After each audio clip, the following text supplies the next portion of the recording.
tarde, boa noite. Deixa eu colocar aqui meu cronômetro, porque eu tenho uma tendência a falar muito, tá? Então, se deixar, eu falo uns 3 horas direto. Então, o meu nome é Ricardo, eu atuo como CTO no segmento de finanças, tá? Na IBM. E acho que junto com o Daniel, com um pessoal bem interessado no assunto, a gente começou a discutir SRE já há alguns bons anos. Eu acho que o primeiro contato com o conceito foi por volta de 2016. Então, a gente começou a discutir um pouco o que era SRE, onde se aplicava, onde vivia, quem praticava, como eles se reproduziam. Sempre foi um desafio muito grande tentar encaixar esse conceito. E aí, essa proposta de bater esse papo com vocês hoje aqui é tentar desmistificar um pouco o conceito e o papel da SRE.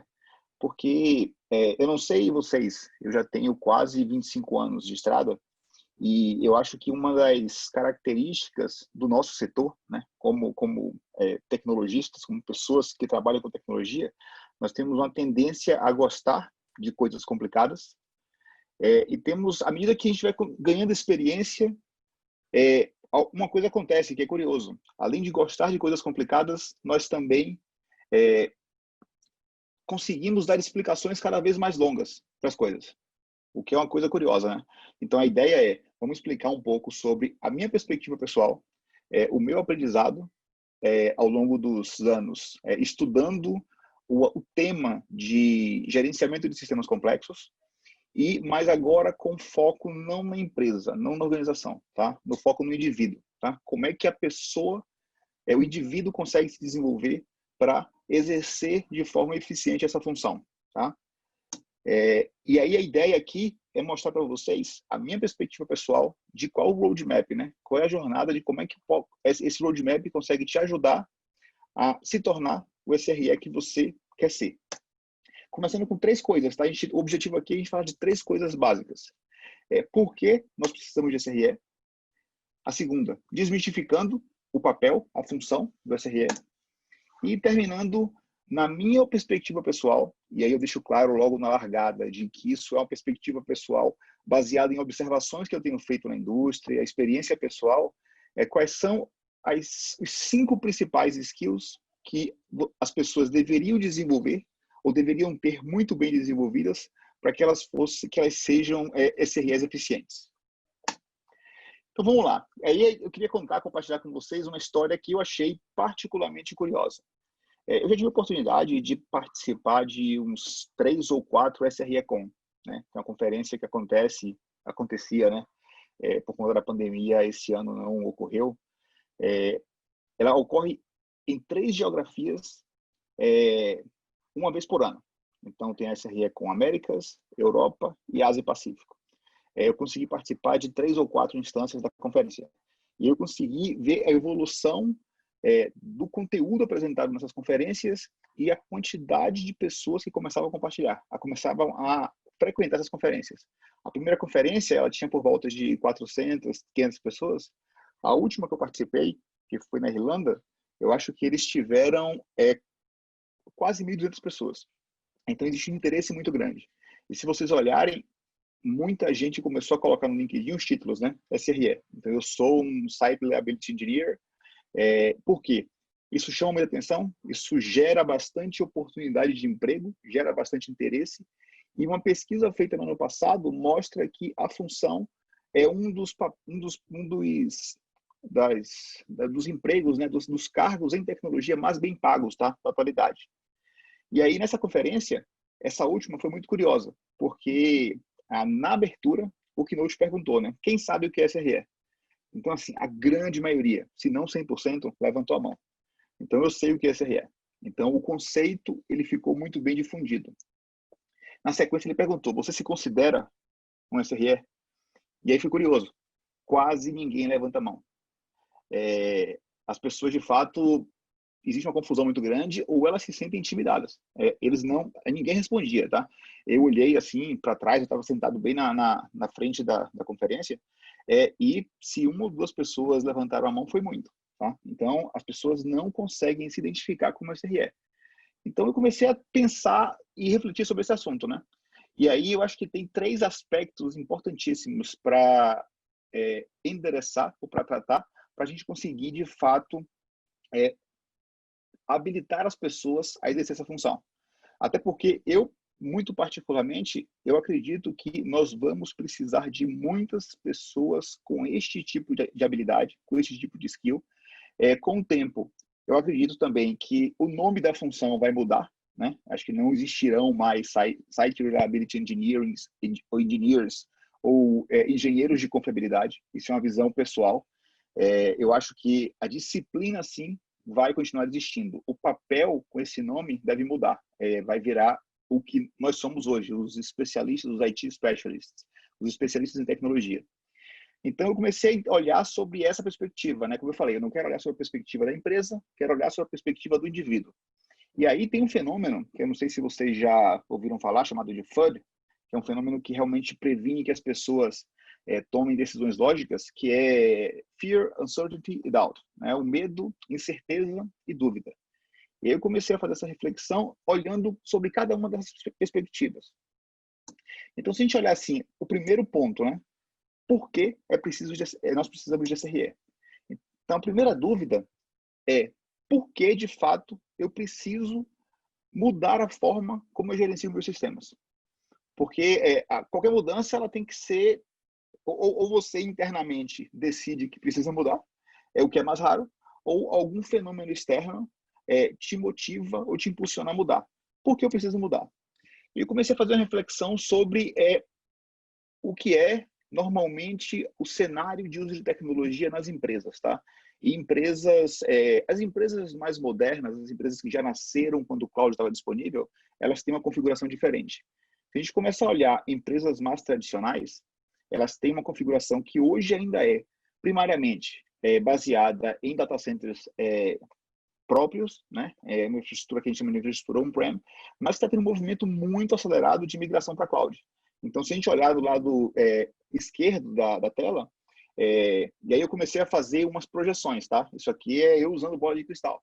Então, uma empresa que está nesse movimento de fazer uma migração, uma transformação acelerada para cloud, ela vai mudar radicalmente a forma como as cargas de trabalho, os workloads, eles estão deployados. Então, ele vai começar a fazer uso muito intenso de cloud pública. Só que eu acho que o mais interessante disso é que, se você olhar para o lado direito, as tecnologias e as arquiteturas que suportam esse tipo de deployment, esse tipo de aplicação, ela muda muito radicalmente. Então, o que você tem hoje, que é primariamente as famosas arquiteturas three tiers, modelo tradicional, e ainda um uso bastante expressivo de virtualização puramente, isso, segundo a minha projeção, isso começa a cair bastante, e ele começa a dar lugar para containerização desse tipo de ambiente, ainda muito com a função técnica, uso de arquitetura cloud native e uso de uma tecnologia que suporta esse modelo, que suporta essa velocidade, que é o uso de containers. Então, eu tracei uma curva exponencial.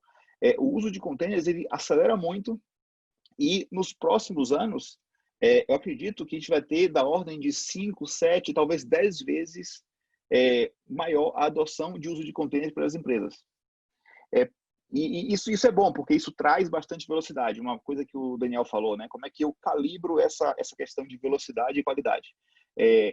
O tipo de operação que você consegue habilitar com container, ele é muito mais apropriado para esse tipo de desenvolvimento ágil, de desenvolvimento que entrega mais valor para o negócio mais rápido.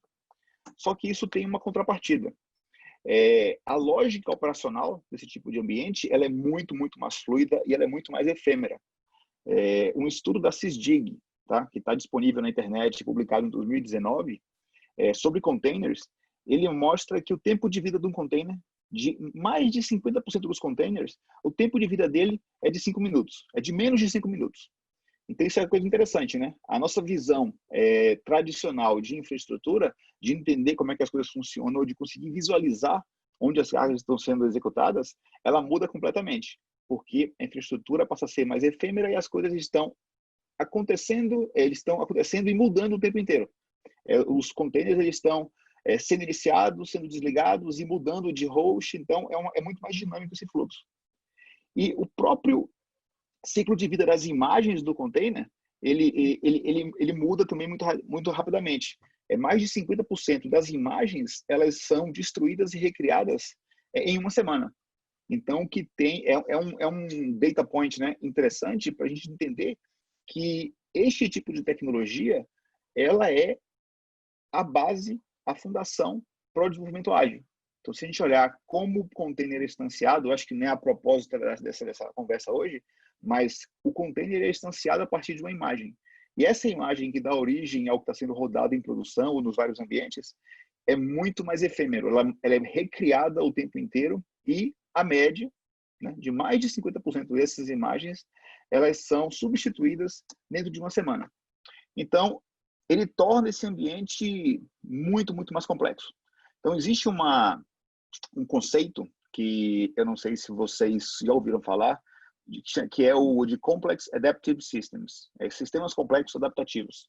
Então, uma definição mais amplamente aceita, que são sistemas com múltiplos elementos que se adaptam ou reagem aos padrões que são criados pelo próprio sistema. E à medida que a complexidade desse sistema aumenta, a nossa capacidade de entender, né, como ele funciona, ou de como qualquer um dos agentes desse sistema interagem, ela vai diminuindo. Então, isso provoca uma necessidade muito drástica de mudar as coisas.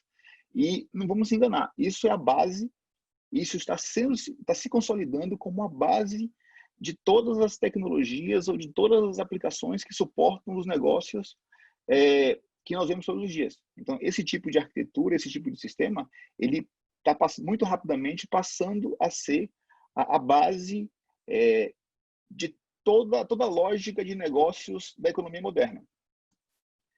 E uma coisa curiosa é que, apesar de a gente imaginar, né, que exista que esse ambiente ele seja estável, ele, na verdade, ele é um ambiente que está sempre como a gente fala assim, à beira do precipício, né? Ele está sempre na iminência de ter uma falha catastrófica. Essas falhas acontecem o tempo inteiro. Eu listei aqui algumas delas, mas assim não é para apontar uma ou outra, porque essas falhas acontecem o tempo inteiro. Elas vão continuar acontecendo, mas nós precisamos começar a desenvolver a competência de tratar esses sistemas complexos e tratar esse tipo de falha, para a gente conseguir reagir rápido a esse tipo de falha. E aí, para quem já está mais acostumado ou conhece a pirâmide do SRE, um dos elementos da base da pirâmide é como é que eu consigo monitorar, observar minha infraestrutura e como é que eu consigo reagir rapidamente a isso. E, normalmente, o que a gente faz, tá? Nas empresas, de modo geral, tá? Isso é muito, muito verdadeiro na maior parte das empresas. É claro que a gente está passando por um processo de transformação muito rápido. O tema de agilidade, que é a temática principal, né, dessa conferência, ela começa a ser percebida como algo fundamental para que as empresas entreguem valor para o negócio, mas o que a gente tem, a visão tradicional é desenvolvedor joga os pacotes por cima do muro e o time de operações tenta, de alguma forma, organizar, capturar esses pacotes e organizar eles de alguma forma que façam sentido. A gente fez isso, faz isso e sempre esperou pelo melhor, né? Sempre existiu um grande atrito entre essas áreas, tá? O time de desenvolvimento e o time de operações, e com uma medição ou com uma métrica, né, com um objetivo muito claro de entregar mais valor para o negócio, mais funcionalidade para os clientes, e o outro com a missão de manter o sistema funcionando. E nós nunca tivemos uma lógica, um método, um mindset coletivo que permitisse que esses dois times trabalhassem em harmonia. Então, pensando em SRE como um conjunto de práticas e princípios, ele vem justamente com esse propósito. Enquanto os desenvolvedores, muito tradicionalmente, né, sempre empurravam o código o mais rápido possível e nunca tinham culpa de nada, visão do desenvolvedor, a visão do operador é que os desenvolvedores sempre empurravam novas features, causavam os incidentes e nunca tinham culpa de nada. Do outro lado, a visão dos desenvolvedores é que os operadores, o time de operações, ele só era responsável por ficar criando checklists e criando mecanismos para manter estabilidade, mas sempre criando gates, né? Sempre criando barreiras, que eu vou falar, né, os processos de aprovação de change, né? O objetivo final sempre era, não, a gente não pode deixar fazer change nenhuma, porque ambiente que não se mexe, não tem problema. E aí, o modelo de SRE ele veio justamente com esse propósito, né? Como é que a gente quebra essa lógica, né? Então, segundo uma afirmação atribuída ao Einstein, eu não consegui comprovar se ela foi realmente dele ou não, mas a definição de insanidade é fazer a mesma coisa várias vezes e esperar resultados diferentes, tá? Então, a proposição é como é que a gente pensa diferente sobre a forma como o TI funciona. Então, eu comecei a refletir e pensar, tá bom, muito objetivamente, qual é a função de SRE? Muita gente pergunta, SRE, qual a diferença entre SRE e DevOps? E aí eu comecei a tentar criar uma definição, ou tentar criar um roadmap para que as pessoas conseguissem entender qual é a função de SRE e o que ele traz, né, de valor para as organizações. Então, assim, na minha perspectiva pessoal, o engenheiro de confiabilidade, mas aliás, eu nem quero nem falar do engenheiro de confiabilidade, né? A engenharia de confiabilidade como disciplina, ela tem esse propósito, permitir que o time de operações de TI não crie barreiras, habilite um fluxo contínuo de mudanças, consiga suportar a velocidade que o negócio necessita, aí ele consegue oferecer os instrumentos, os mecanismos para que o time de operações faça isso e também que o time de desenvolvimento desenvolva um contexto e entenda como a infraestrutura funciona. Que não basta simplesmente pensar na função, mas ele precisa pensar no ambiente como um todo.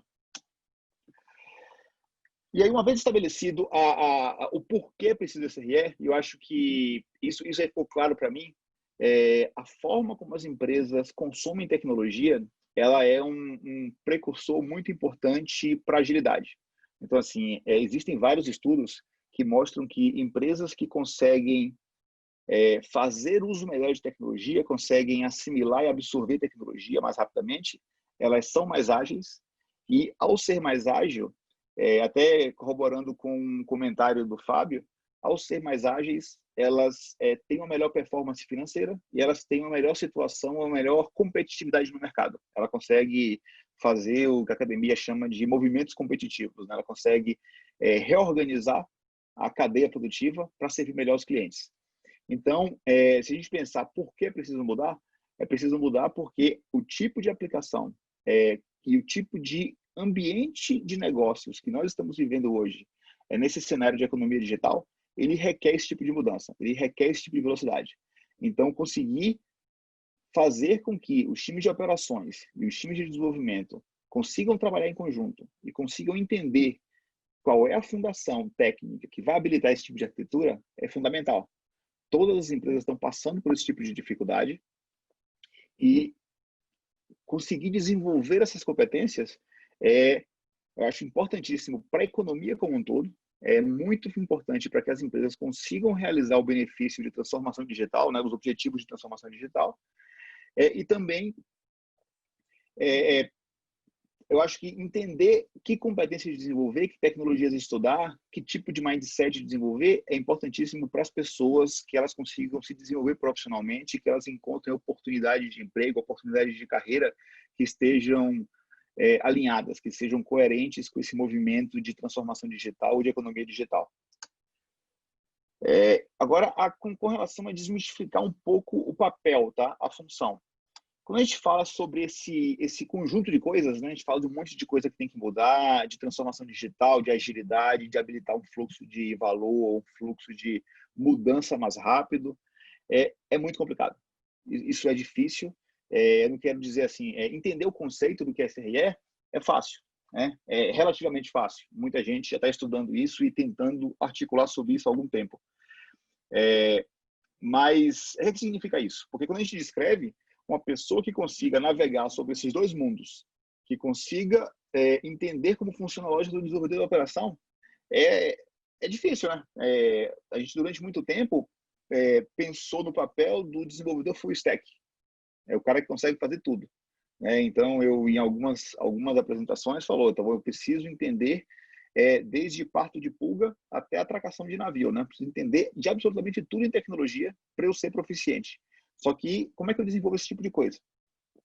E aí eu acho que se criou na cabeça de muita gente o mito, né, do especialista super-herói, que é o cara top, mega, expert em qualquer assunto, tá?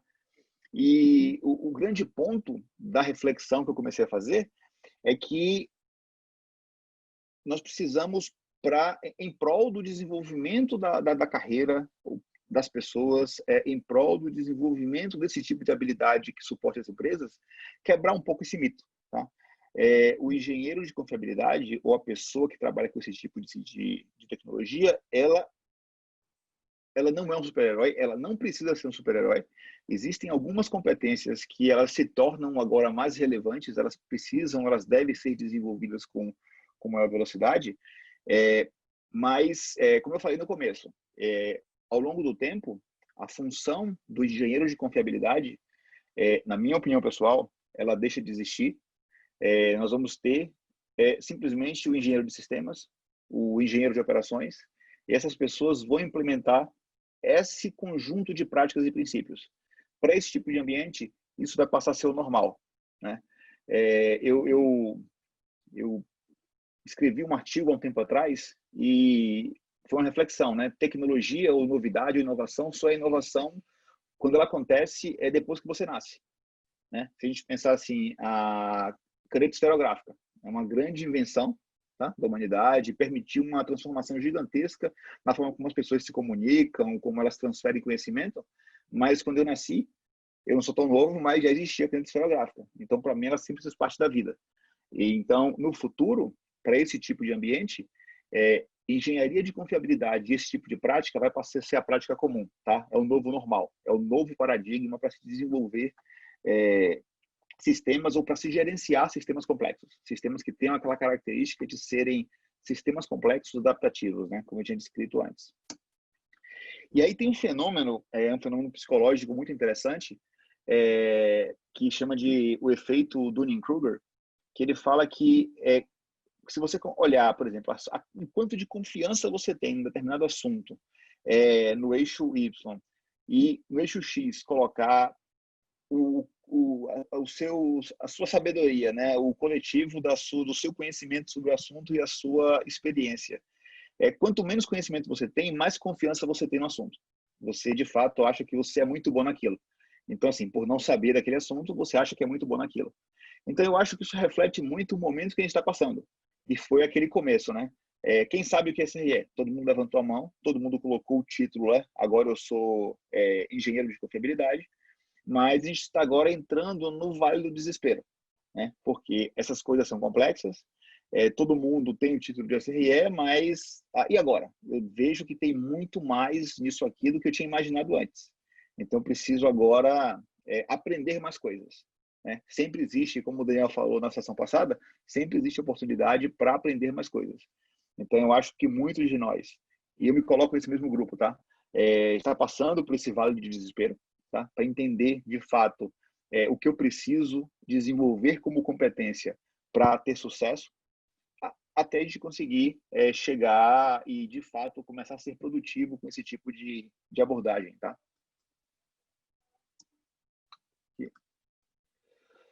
Então, acho que o terceiro ponto que eu queria trazer para a conversa aqui é a minha opinião pessoal de quais são os 5 principais skills de um profissional de TI que queira ser proficiente ou se tornar proficiente na disciplina de engenharia de confiabilidade, tá?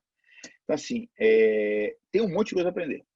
E aí, essa é uma visão que ela tem um viés, claro, porque é uma visão, é uma interpretação pessoal minha, mas eu vou tentar explicar um pouco para vocês qual é a origem, tá? dessa visão pessoal, como é que eu construí ela. Então, assim, como é que eu me torno melhor no gerenciamento de sistemas complexos? Número 1, e aí é um tipo de conhecimento que número 1, tá? Aprenda sobre os internos do sistema operacional. Aprenda, fique muito bom, muito proficiente em sistema operacional. E aí eu vou explicar por quê, né? Ele é um microcosmo, tá? Da arquitetura de seu sistema inteiro. Então, se a gente olhar aqui, é uma representação de como é que é a estrutura do kernel do Linux. Então, você consegue explicar e entender como ele divide, por exemplo, o que acontece em user space, o que acontece em kernel space, as interfaces, system calls, as APIs, como os diversos módulos, os diversos componentes do sistema que tratam de funções específicas de processamento de memória, gerenciamento de processos de memória, de file systems, eles interagem com os elementos de suporte de hardware. E isso daqui, de fato, ele é uma representação de como a arquitetura de qualquer sistema funciona. Tá? Então, entender os internos do sistema operacional, entender e ficar muito fluente no sistema operacional, ou como tratar o sistema operacional, como configurar rede, discos, isso é uma característica, é um skill básico que precisa ser desenvolvido e ele precisa ser desenvolvido com bastante seriedade para qualquer pessoa que queira se transformar no SRE. Isso se aplica tanto para desenvolvedores quanto para o time de operações. Tá? E aí, porque eu falei assim, a gente tem um viés, né? O meu histórico profissional, eu, durante os primeiros anos da minha carreira, fui suporte de sistema operacional. Então, para mim, o desenvolvimento que eu tive na disciplina, o entendimento que eu tive na disciplina, eu atribuo hoje, ele só foi possível por entender os detalhes de como o sistema operacional funciona e como é que eu consigo implementar de forma eficiente uma solução complexa, ou gerenciar uma solução complexa em uma infraestrutura distribuída em função disso. Tá? Então, isso para mim foi uma competência pessoalmente muito relevante. Se a gente olhar o cenário hoje de como as tecnologias estão se desenvolvendo, uma outra coisa que se tornou muito importante, eu não estou dizendo que o paradigma de computação descritiva, imperativa e imperativa, ou outros modelos sejam novos, tá? Mas para gerenciamento de infraestrutura ou para gerenciamento de operações, entender o modelo imperativo e o modelo declarativo se tornou mandatório para qualquer pessoa que queira se tornar um SRE. E aí, se a gente começar a refletir, todo o ecossistema de aplicações ou de plataformas, eles começam a seguir essa mesma lógica. Antigamente, se a gente olhasse, por exemplo, como era feito o processo de gestão de ambientes de tecnologia, a linguagem, os modelos eram sempre imperativos. O que nós fazíamos era uma sequência de tarefas, uma sequência de automações, onde você dizia, ó, faça essa tarefa, faça aquela, faça tarefa A, B, C, D, e aí a sequência dessas tarefas leva a um resultado. Isso é interessante? Isso é aplicável? Sim, ainda é aplicável. Para sistemas muito complexos, é inviável. Tá? Então, assim, se a gente olhar, por exemplo, o ecossistema de Kubernetes, de orquestração de containers, o comum a ser utilizado, o que é a prática comum, é, de fato, ter um modelo declarativo, onde você descreve, utilizando uma linguagem específica para aquele domínio, como você quer que sua infraestrutura ela seja representada na plataforma. Então, aqui na direita tem um exemplo de um script Terraform que ele descreve como eu quero minha infraestrutura e esse script eu consigo executar ele e ele faz com que essa infraestrutura, isso se torne verdade na infraestrutura. Então, desenvolver essa competência ela é muito importante para conseguir gerenciar de forma efetiva sistemas dinâmicos e que mudam muito rapidamente. E aí, associado a isso daqui, os dois são mais princípios, tá? Você precisa entender sistema operacional, você precisa entender os modelos declarativos, os modelos imperativos e onde aplicar cada um deles. E aí os três últimos, eles são mais de tecnologia. Eu estou usando aqui duas tecnologias como exemplo, mas assim, se tornem influentes em tecnologias que implementam o modelo declarativo, tá? Porque isso é fundamental para que você, de fato, se torne um expert no que o mercado começou a chamar de infrastructure as a code. A lógica de criação e de gestão de infraestrutura, para suportar esse tipo de velocidade, ela obrigatoriamente vai seguir essa mesma dinâmica. A infraestrutura ela passa a ser descrita como código e o próprio processo de gestão e provisionamento dessa infraestrutura é feita como código. Então, o próprio engenheiro de operações, o sysadmin o tradicional, né, o sysadmin que a gente conhece como hoje, ele deixa de ser a pessoa que fica clicando os botões, ou que é muito experiente na interface de um produto XYZ e ele consegue seguir uma série de processos, né?